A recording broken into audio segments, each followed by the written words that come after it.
दिवसांपासून मोनोरेल सध्या बंद करण्यात आलेली आहे। मात्र मोनोरेलचं टेस्टिंग सुरू असल्याचं देखील बघायला मिळत आहे, कारण नवीन रेल ज्या आहेत त्या या ठिकाणी दाखल झालेल्या आहेत आणि आधुनिक तंत्रज्ञानासह या रेल या ठिकाणी दाखल झाला असल्याचं सांगण्यात आलेलं आहे।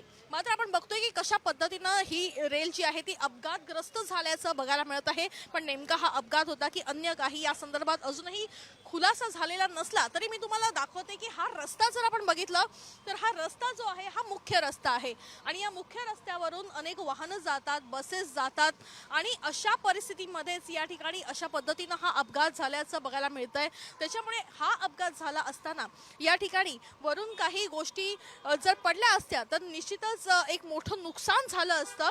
पण नेमकं काय झालं आहे आपण जाणून घेणार आहोत। आपल्यासोबत या ठिकाणी कर्मचारी संघटनेचे अध्यक्ष आहेत, सेक्रेटरी आहेत, आपण त्यांच्याकडून अधिक माहिती घेणार आहोत। सर, नेमकं काय झालं होतं हे?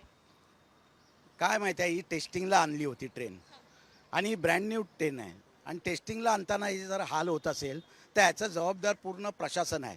प्रशासनालाच हे जबाबदार धरणार। त्याचं कारण काय, तिकडे बसलेले जे आहेत MMRDचे CEO मुखर्जी, ती रुबल मॅडम, हे सगळे यांच्या जबाबदार आहेत आणि यांचे आता मला सांगा 20 ऑगस्टला पण हे अपघात झाला होता।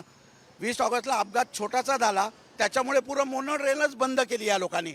किती पब्लिकला त्रास झाला त्याचं काय माहिती दिली नाही बस, आणि कामगारांना काढायचं, नोटीस द्यायची आणि नवीन कामगार भरायचे कॉन्ट्रॅक्ट पद्धतीने। नवीन कामगारांना काहीच यातलं माहीत नाही। जुन्या कामगार 2008 पासून तर 2012ला परमनंट झाले ते कामगार, त्यांना नाही। कॉन्ट्रॅक्टचे कामगार भरायचे, कामगार काढायचे, त्याचे परिणाम हे। अच्छा, ही जी मॉकविल जर इकडनं निघाली आहे, ही 2 लाईनमधनं आली आणि ती मध्ये ब्लास्ट झाली। ह्याच्यामध्ये जर पब्लिक असलं असतं तर काय झालं असतं। ही टेस्टिंग ट्रेन आहे आणि ब्रँड न्यूचं हे हाल झालं आहे। ब्रँड न्यू टेस्टिंग ट्रेन आणलेली आहे, जुन्या गाड्या तिथेच आहे। ब्रँड न्यूचे जर हे असे हाल होत आहेत, पूर्ण जबाबदारी आहे मुखर्जी आहेत।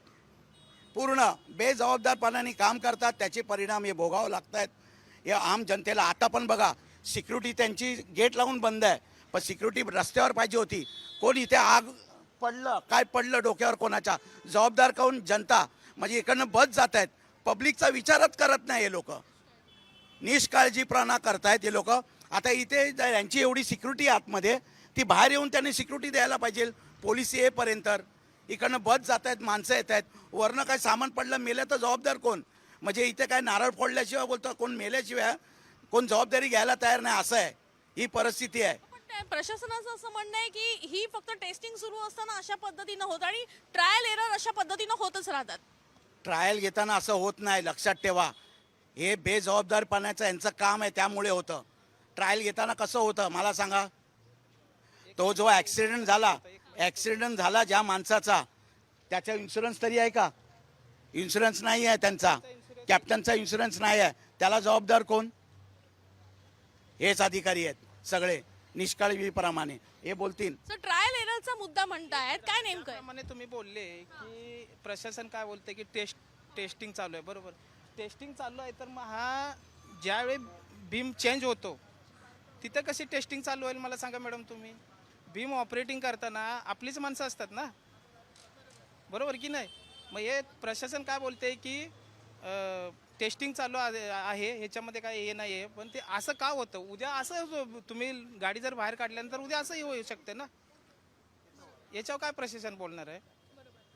तुम्हाला वाटतं म्हणजे ही परिस्थिती एकूणच बघून, कारण तुम्ही टेक्निकली गोष्टी हँडल याच्या आधी देखील केलेल्या आहेत, तुम्हाला ही परिस्थिती बघून असं वाटतं की ही टेक्निकल इश्यू असेल काही? टेक्निकल इश्यू म्हणजे पटरी चेंज आहे, बीम स्विचचा आहे ह्याच्यामध्ये।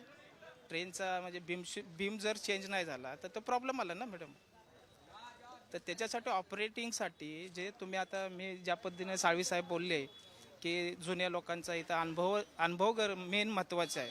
तुम्ही आता नवीन लोकांना घेऊन येतात, जुन्या लोकांना मी आता 2008 पासून काम करतो इथे, माझ्या इकडे मेल आहेत आम्हाला टर्मिनेट केलेले।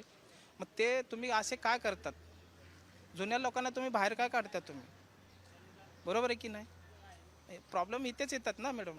आपण बघतोय की या ठिकाणी खरं तर तांत्रिक गोष्टीचा एक कारण जे आहे ते सध्या सांगण्यात आलेलं आहे। मात्र या तांत्रिक गोष्टी जेव्हा नव्या स्वरूपामध्ये लोकांच्या सेवेसाठी जेव्हा आणल्या जातात तेव्हा या तांत्रिक गोष्टींसोबत अनुभवाची गरज असते आणि अनुभवी असलेल्या लोकांना जे आहे ते या ठिकाणून काढण्यात आलेलं आहे आणि कुठेतरी त्याचा हा दुष्परिणाम या ठिकाणी म्हणावं लागेल असं इथल्या कर्मचारी संघटनेचं म्हणणं आहे.